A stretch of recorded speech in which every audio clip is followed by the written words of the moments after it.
자, 제1강입니다. 회계의 기초. 여러분들 교재는 21페이지를 보시면 됩니다. 자, 제1장 회계의 기초라고 되어 있는데요. 회계의 기초입니다. 21페이지.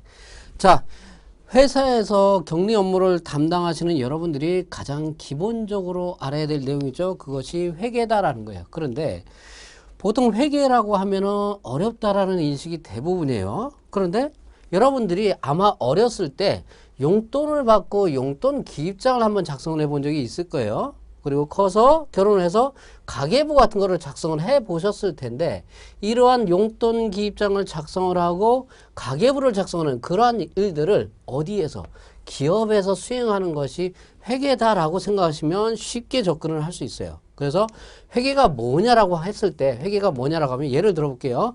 내가 회사를 운영을 하는데 얼마의 돈,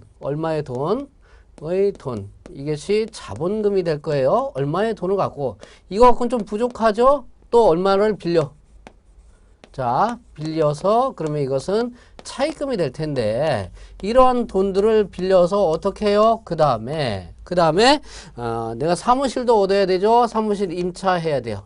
사무실도 얻고, 그 다음에 집기 비품도 사고, 또 차량도 구입하고 뭐 등등 이런 식으로 자산을 구입한 다음에, 자, 이제 갖춰졌어요. 갖춰지게 되면 이제 영업을 하죠. 자, 물건을 매입해요. 상품 같은 것을 구입을 하고, 그 다음에 직원도 채용해야겠네요. 직원에 대한 인건비도 지급을 해야 되겠죠. 그렇게 해서 영업을 시작합니다. 영업을 시작해서 물건을 판매하죠. 물건을 판매해서 수익을 창출합니다. 자, 수익을 창출하는데, 자, 이런 것처럼 내가 얼마를 쓰고 얼마를 벌었는지, 그리고 내 재산의 상태가 어떠한지, 재산은 얼마고 부채는 얼마고 빚은 얼마고, 그래서 남는 게 얼마인지를 알려주는 거다라는 거예요. 그런 것들을 기록하고 계산하고 정리해서 이해관계자들, 회계정보 이용자들이라고 이 표현이 나오는데, 이 사람들한테 알려주는 거예요. 왜 알려주느냐? 이 사람들이 합리적인 의사결정을 할 수 있도록 도와주는 거다라는 게, 그것이 회계다라는 건데, 자, 이것을 조금 더 디테일하게 다시 한번 보면요.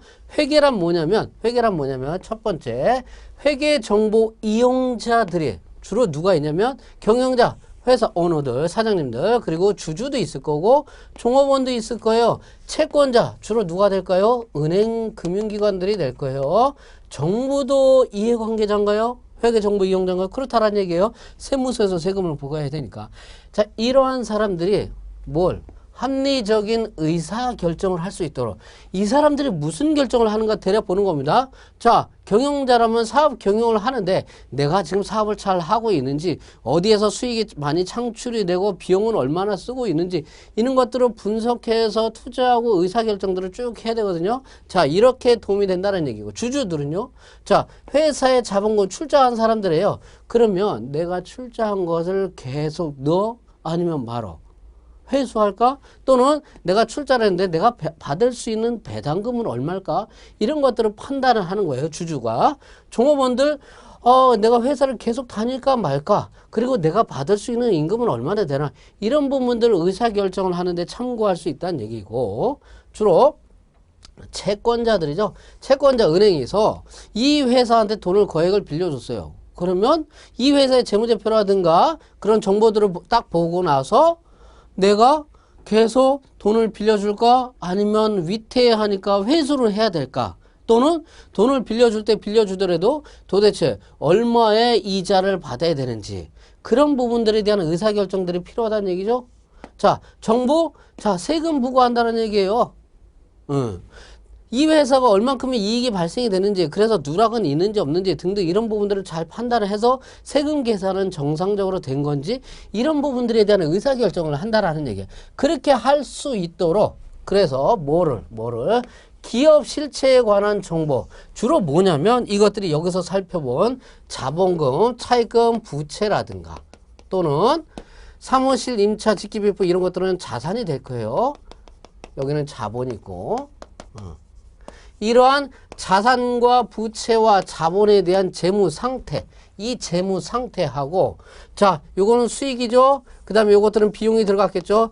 수익과 비용에 대한 경영 성과 이러한 정보를 기록하고 계산하고 정리해서 제공하는 거다. 보고서 주는 거다. 보고서는 뭘로? 재무제표라는 양식을 통해서. 자, 이러한 회계의 정의 안에 여러분들이 공부해야 될 내용이 전부 다 들어가 있다는 얘기예요. 주로 해야 될 일들은 요런 부분들이겠죠. 요런 부분들. 자, 기록 계산 정리합니다. 그래서 재무제표를 뽑아줍니다. 자, 이 내용들. 자, 이랬을 때 여러분들이 간혹 가다가 북이라는 용어를 들어보셨을 텐데, 뭐 그거 구분은 큰 의미 없어요. 북이의 확장된 개념이 회계다라는 정도만 생각을 하시면 돼요. 큰 의미는 없어요. 자, 요 정도로만 보시면 되고요. 그 다음에 그렇게 되면 이러한 회계는 어떤 종류들이 있는지 회계란 거에, 자, 회계의 분류를 한번 보도록 하겠습니다.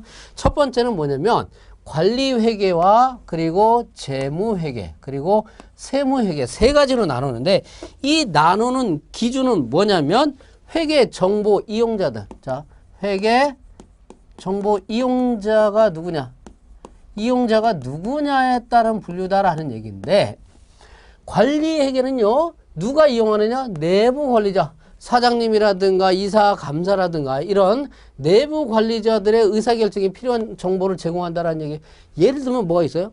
이 회사가 뭔가 제품을 만들어요. 그러면 이 제품에 대한 원가를 어떻게 얼마로 책정해야 되는지, 이런 제품의 원가 계산을 한다든가, 또는 회사가 건물을 살까 말까, 사옥을 살까 말까, 또는 어떤 사업에 투자를 할까 말까, 투자를 했을 때 과연 이득이 생길까 안 할까, 이런 부분들에 대한 판단을 해줘야 되는데 자, 이러한 내용들은요, 전부 다가 기업 고유의 특성에 대한 문제다라는 얘기야. 따라서 이것은 개별적인 어떤 서식이라든가 이런 부분에 따라서 판단이 되는 거예요. 그래서 자, 관리회계는요, 일정한 기준 자체가 없습니다.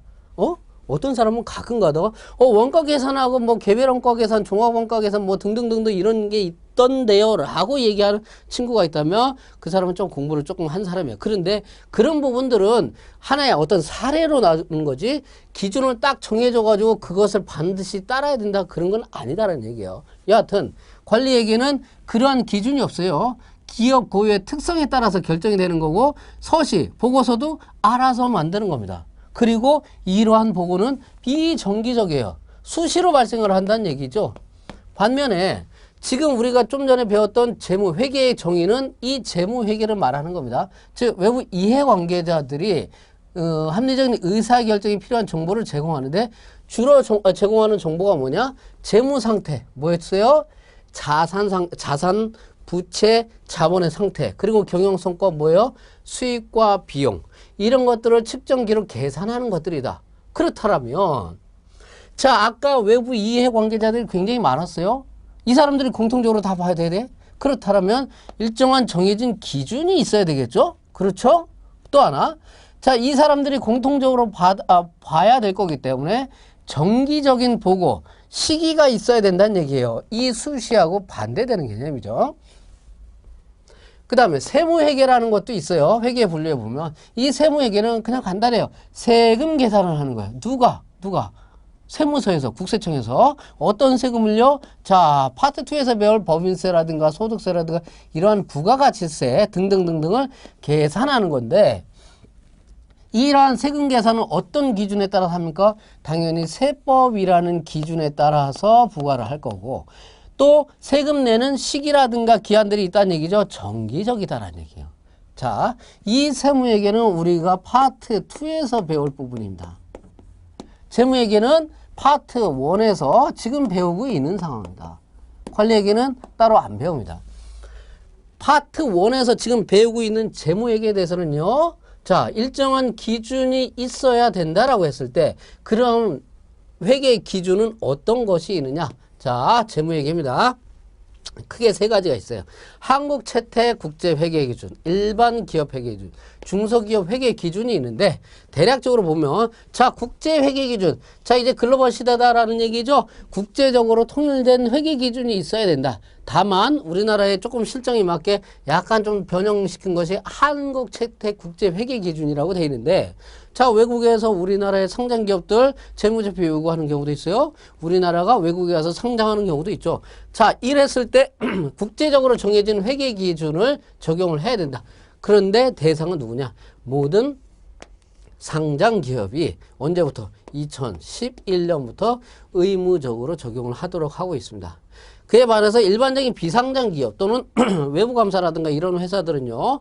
일반 기업 회계 기준 보통 KGAAP라고 하죠. 중소기업들에 대해서는 중소기업 회계 기준을 적용을 하도록 하고 있습니다. 그런데 이런 회계 기준에 대해서는요. 이 정도 세 가지가 있다는 정도만 알아두시면 될 것 같고요. 여기서는 어떠한 기준이다 라고 해서 구분해서 설명을 하지는 않습니다. 일반적인 사항들만 적용을 해서 말씀을 드릴 겁니다. 자, 이렇게 회계 분류하고 회계 기준에 대한 내용을 좀 살펴봤습니다. 다음. 자, 그 다음에 장부 기장에 따른 분류인데 자 이거는 뭐냐면 장부를 기록하는 방법에 따른 거예요. 뭐냐면 기업 경영을 하면서 수많은 거래들이 발생을 한다는 거죠. 그것들을 어떻게 장부에 기록할 거냐라는 거예요. 장부 기록에 따른 분류인데 크게 단식부기하고 복식부기가 있어요. 자 이걸 다시 끌고 와서 자 단식부기하고 복식부기 어렵지 않습니다. 자, 여러분들 쉽게 접근을 합니다. 회계학에 대해서 보통 어렵게들 생각을 하셨는데 그럴 필요가 전혀 없어요. 그냥 간단하게 쉽게 생각하시면 되는데 단식부기 그냥 말 그대로 단순 기록이라는 얘기예요. 단순하게 기록한다라는 얘기예요. 단순하게 기록하는 게 뭐? 어떤 거? 자, 제일 좋은 게 뭐예요? 돈이다라는 얘기죠. 현금, 돈. 즉, 이 현금, 돈이 입금되고 출금되는 내용들만 기록된다는 얘기예요. 이런 부분들만 기록하는 거예요. 대표적인 게 뭐야? 좀 전에 살펴본 거. 에? 뭐요? 자, 아까 본 거 얘기한 거. 용돈기입장 작성하는 거. 가계부 작성하는 거. 이런 부분들이 단식부기다라는 얘기예요. 예. 단순하게 기록해. 현금, 돈을 기준으로 해서 입금, 출금되는 내용만. 근데 우리는 기업에서 수행한다는 얘기죠. 그러면 조금 더 복잡하게 기록을 해야 돼. 이건 뭐냐면 복식부기라는 게 복잡하게 기록한다는 얘기예요. 복잡하게 기록한다면 당연히 뭔가 원리, 원칙이 있어야 되네요. 원리라든가 원칙이 있어야 되겠죠. 자, 이 부분이 뭐냐면 자, 차변과 나중에 다시 설명할 거예요. 차변과 대변에 나누어서 이중으로 동일 금액을 기록한다라는 얘기예요. 이것이 복식부기예요.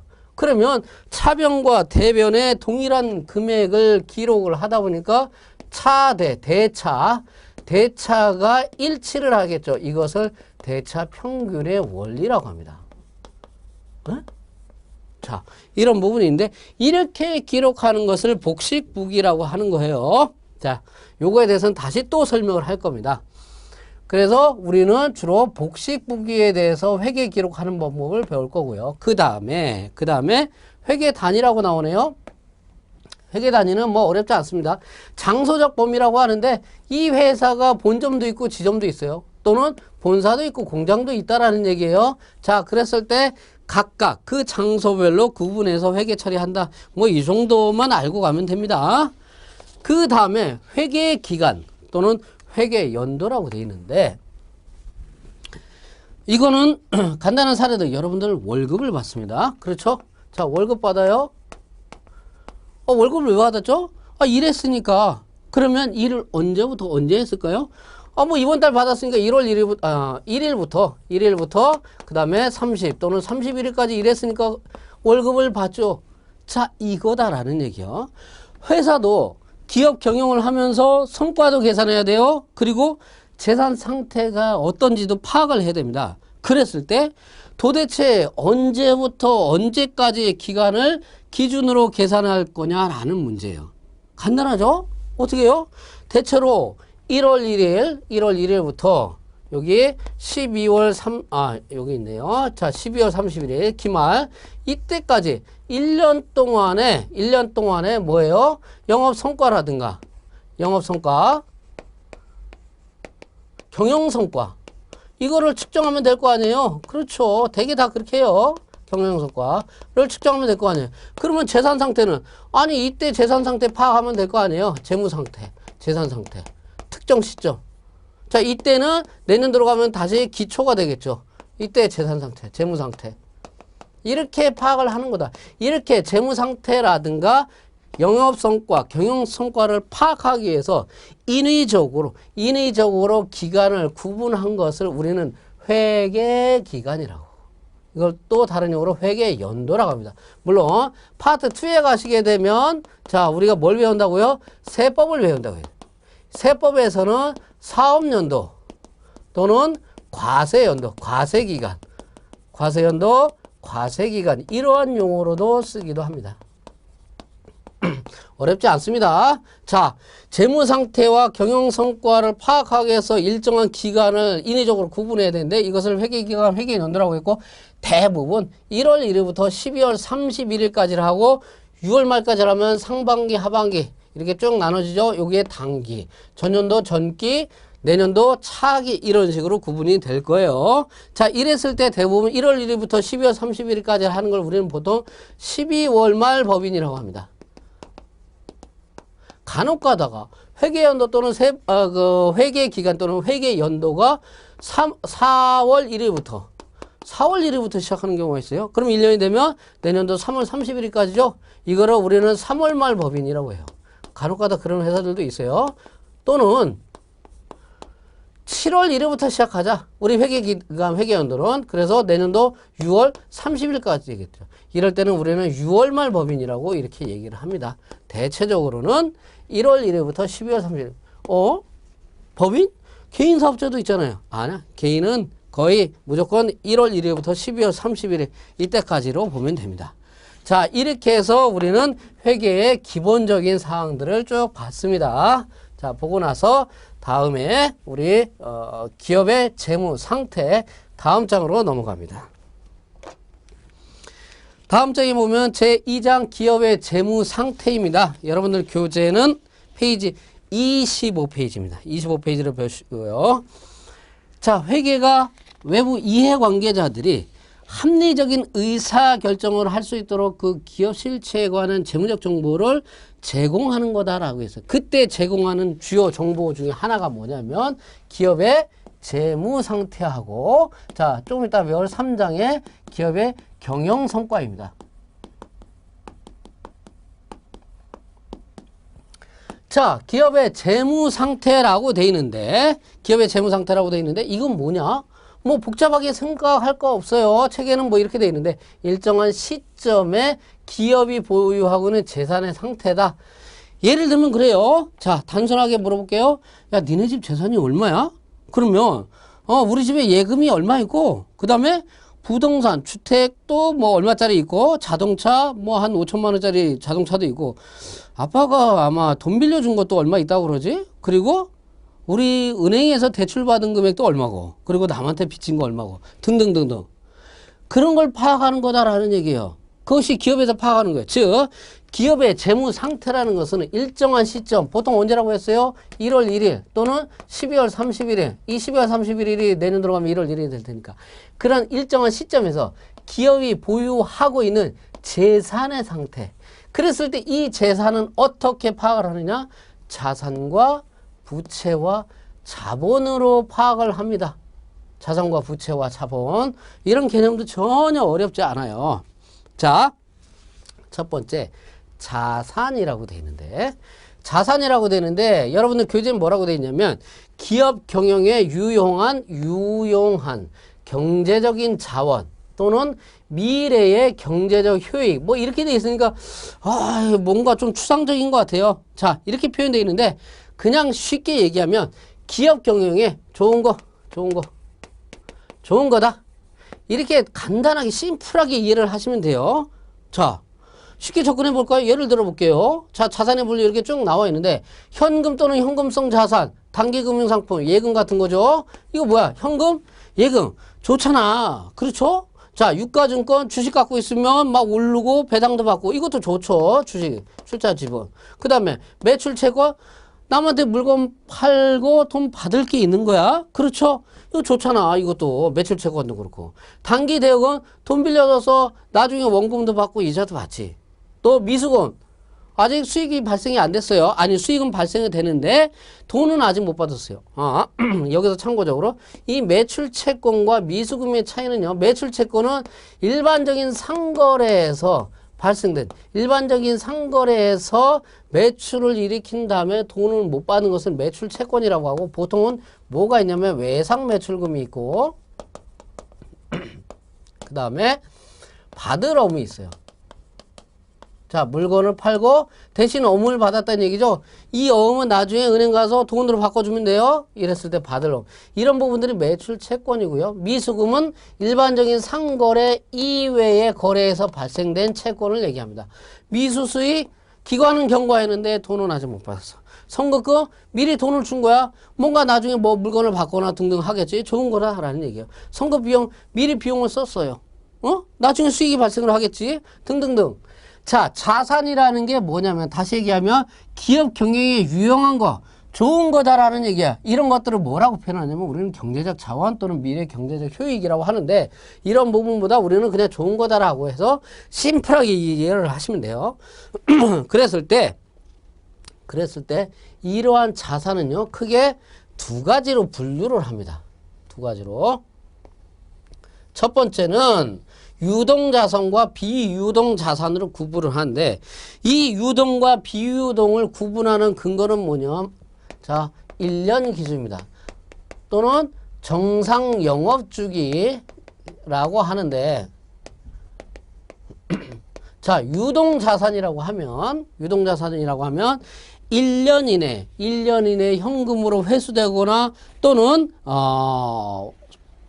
소비될 자산 이런 것들을 유동자산이라고 하고 1년이 넘어간다. 정상 영업주기가 넘어간다라고 하면 비유동을 하는데 여기서 정상 영업주기라는 건 뭐냐면 재고자산 물건을 팔아요. 나중에 회수되기까지의 기간을 보통 얘기하는데 복잡하게 생각하지 말고 보통 1년 기준이라고 여러분들 심플하게 생각하시면 돼요. 자, 이랬을 때 1년 기준으로 해가지고 유동이냐 비유동이냐라고 구분을 하시고 또 유동자산은 당좌자산과 재고자산으로 이렇게 구분을 합니다. 다 당좌자산 여기 쭉 살펴봤어요. 재고자산은 뭐냐? 상품이라든가 제품, 반제품, 원재료, 제공품, 저장품 안 팔리고 남아있는 것들이에요. 물건을 사와서. 자, 이런 부분들이 유동자산이고 자, 비유동자산에 투자자산 있어요. 뭐냐면 투자부동산. 자, 내가 임대 목적 또는 나중에 있다가 매매 차익을 일으킬 목적으로 보유하고 있는 투자 부동산이라든가 장기적으로 금융상품, 타회사를 지배할 목적 등등 이랬을 때 장기 금융상품 또는 투자 유가증권들이 있을 겁니다. 자, 유형자산은 뭐냐면 토지, 건물, 기계장치, 선박, 차량, 운반구, 건설 중이다. 이거는 뭐냐면 영업활동에 사용할 목적으로 보유하고 있는 거예요. 사용할 목적. 참고적으로 재고자산은 판매 목적으로 영업활동에서 판매 목적으로 보유하고 있는 자산을 재고자산이라고 하고 유형자산은 영업활동에 사용할 목적으로 하는 것 중에 형태가 있는 것을 유형자산이라고 해요. 그 다음에 영업활동에 사용할 목적이면서 형태가 없는 것들을 무형자산이라고 하고 이러한 투자 유형 무형자산이 아닌 것들은 기타 비유동자산으로 해서 예를 들면 임차보증금 내가 세대로 갔어요. 그리고 보증금 건물주한테 줬죠. 이거 나중에 다시 받을 거야. 좋은 거야, 좋은 거. 그래서 자산인데 기타 비유동자산으로 구분한다는 거. 전세권 마찬가지. 장기적으로 매출채권. 이거는 단기 매출채권이다라는 얘기죠. 1년 이내 회수될 수 있어. 근데 이거는 1년이 지나도 회수가 안 돼? 부실화될 가능성이 있다는 얘기죠. 이런 것들은 비유동으로 구분을 한다는 얘기예요. 자, 그리고 장기 미수. 떼일 것 같아요. 자, 이런 부분들이 자산에 대한 개념이고 자산에 대한 분류인데 문제는 이러한 자산에 대한 개념과 분류도 중요한데 중요한 것은 이렇게 자산을 분류한다는 것은요. 기업의 영업활동의 목적, 영업활동이 뭐냐? 영업활동. 주 목적이 뭐냐라는 게예요. 왜 그러냐면, 예를 들어 볼게요. 자, 우리 회사가 상품을 판매하는 상품 매매. 뭐죠? 어? 도소매, 유통업이에요, 도소매. 유통업이라고 했을 때, 이 제 상품은요, 당연히 재고 자산입니다. 그렇죠? 그런데, 우리 회사가 부동산을 사고 파는 부동산을 매매로 하고 있어요. 에? 그러면 내가 갖고 있는 매입해서 판매할 부동산이 뭐가 되겠어요? 재고 자산이다라는 얘기예요. 즉 부동산이라고 해가지고 무조건 토지 건물 해가지고 유형 자산으로 갈 게 아니다라는 얘기예요. 에? 이해가 되시나요?